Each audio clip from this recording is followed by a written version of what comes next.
Les cartes du monde sont-elles fausses? On sait très bien que la carte du monde qu'il y a aujourd'hui dans toutes les écoles est fausse. C'est la projection de Mercator. Et je propose de regarder tout de suite. La voilà, on l'a. Elle est fausse, cette carte. Alors, pourquoi elle est fausse? Vous allez nous le dire après. Mais d'abord, je voudrais qu'on regarde un extrait de À la Maison Blanche, vous savez, la série américaine, où on voyait tout à coup des géographes qui venaient à la Maison Blanche qui disaient « Cette carte est fausse, faut qu'on la remplace par la vraie ». Regardez un extrait de À la Maison Blanche. Le cartographe flamand Mercator a dessiné ce planisphère au XVIe siècle. Il était destiné aux marins européens comme outil de navigation. Seulement cette carte éloigne les régions polaires pour créer des lignes droites constantes ou des directions géographiques. Ce qui rend la traversée de l'océan plus aisée. Mais Oui. cette vue fausse la taille des nations et des continents. Alors cette projection serait fausse? Oh là oui, fausse. Vous voyez le Groenland? Je vois, Et vous voyez l'Afrique. je vois. Ces deux masses de terre semblent à peu près de la même taille. Oui. Eh bien, que diriez-vous si je vous disais qu'en réalité, l'Afrique est 14 fois plus grande? Ah oui. Ici, nous voyons que l'Europe est largement plus grande que l'Amérique du Sud. Or, l'Europe a une superficie de 10 millions de kilomètres carrés, alors que l'Amérique du Sud fait 23 millions de kilomètres carrés. L'Alaska paraît 3 fois plus grand que le Mexique. Or, le Mexique est plus grand de 10 millions de kilomètres carrés. L'Allemagne est située au milieu de la carte, alors qu'elle se situe plus au nord de la Terre. Attendez. La taille relative est une chose, mais vous dites que l'Allemagne n'est pas là où nous pensons qu'elle est? Rien n'est où vous croyez. Alors où est-elle? Merci pour cette question. La projection de Peters. Fidélité des axes.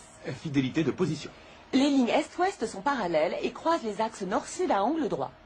Mais c'est quoi ça? C'est le monde où vous vivez.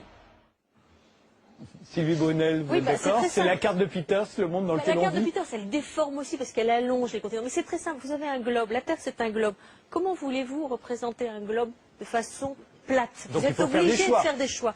Et l'histoire de la cartographie, c'est une histoire encore, en Europe en tout cas, qui est européocentrée. Nous avons choisi les cartes qui nous arrangeaient. Si vous allez en Alors, Australie... la projection de Peters qu'on voit là, elle arrange qui? Celle qu'on voit actuellement là. Elle est plus exacte au niveau des superficies, c'est-à-dire elle rend exactement les superficies. L'Afrique, c'est presque le quart des terres émergées. On oublie ça, le quart des Là, on terres le voit, émergées. sur cette carte-là, on ne le voit pas sur Donc, l'autre. Celui-là, ce serait la carte des navigations de la Chine. Il y a 200 projections cartographiques. Ça, c'est, je trouve, la plus intéressante. C'est une variante de la projection de Molvaï qui s'appelle Atlantiste. C'est une carte d'une compagnie de navigation chinoise qui essaye d'exploiter la route maritime possible entre Shanghai à droite en vert et Rotterdam, New York, par la route du nord-ouest et la route du nord-est. Mais vous voyez à l'ouest l'Antarctique, à l'est, sur la droite, on ne le voit pas, mais il y a l'Australie. Et je trouve que c'est une vision qui montre qu'aujourd'hui, une compagnie chinoise de navigation a une vision globale. Alors que pendant des siècles, les empereurs chinois, justement, ont bataillé avec les jésuites, qui leur montraient des cartes où la Chine n'était pas au centre de la projection et où la Chine paraissait plus petite que ce qu'ils pensaient qu'elle était. Donc on est toujours dans des batailles. Le problème, c'est pas c'est faux, c'est vrai. La question, c'est la question des représentations et des cartes mentales. Alors justement, il y en a une, ce sera la dernière que je vais montrer, c'est la carte des militaires américains, on va dire. Alors là, et là, on retrouve la carte de Mercator. En fait, on connaît quand elle a du succès, la Mercator, c'est celle des Américains. Le Mercator, non, c'est la carte du département d'État, du Pentagone, du Quai d'Orsay, mais aussi de Médecins sans frontières. C'est vrai. Et de Google. C'est la carte des Occidentaux. Non, c'est pas la carte des Occidentaux, c'est la carte de l'hémisphère nord. Ouais. Il y a les Russes là-dedans. Là, c'est qu'aujourd'hui, avec le numérique, on n'est pas foutu d'avoir Google, une représentation Google, réelle. exactement. C'est ça qui est incroyable. Google, Impossibilité. c'est ce que j'essaye d'expliquer.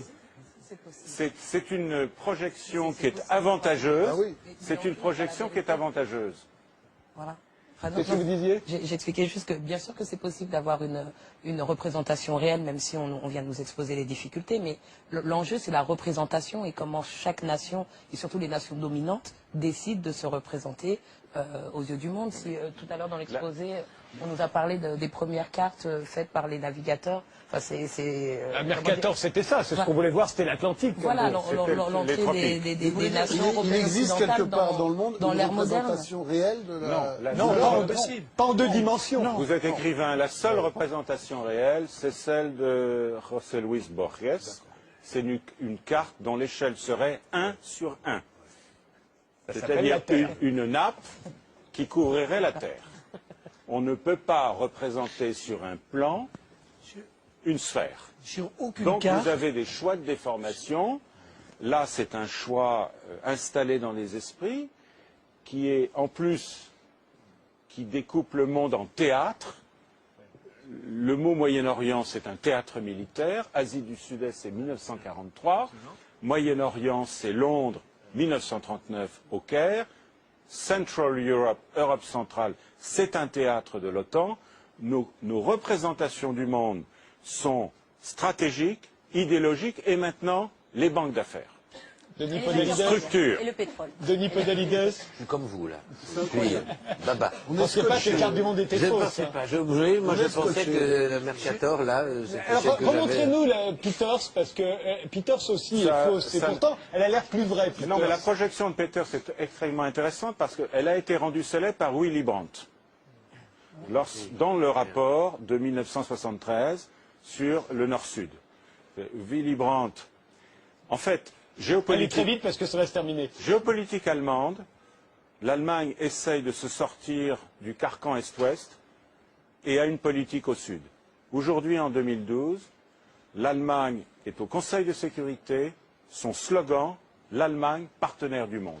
L'Europe, c'est trop petit. Les surfaces, c'est quand même juste, là. Les surfaces sont justes, mais pas les distances. Dernier mot. Ce qui est fascinant, c'est l'Afrique. L'Afrique, c'est... c'est grand l'Afrique, hein, en vrai. Tellement grand. Les Et maintenant, avec cette croissance, on nous a menti, avec cette croissance qui est en train d'arriver en Afrique, on va en entendre parler. Le Ghana, plus 16%. Et c'est 2 milliards. Sylvie Brune. L'Eldorado. Juste à la fin. L'Eldorado. Non, mais il faut regarder le sous-sol. Il faut regarder le sous-sol. L'Afrique, c'est 2 milliards. Ça va être 2 milliards d'habitants en C'est le 2050. sous-sol, c'est la Là, il y en a 1 géologie. milliard. Oui. Ça veut dire que ça va être multiplié par deux. C'est grand et c'est riche.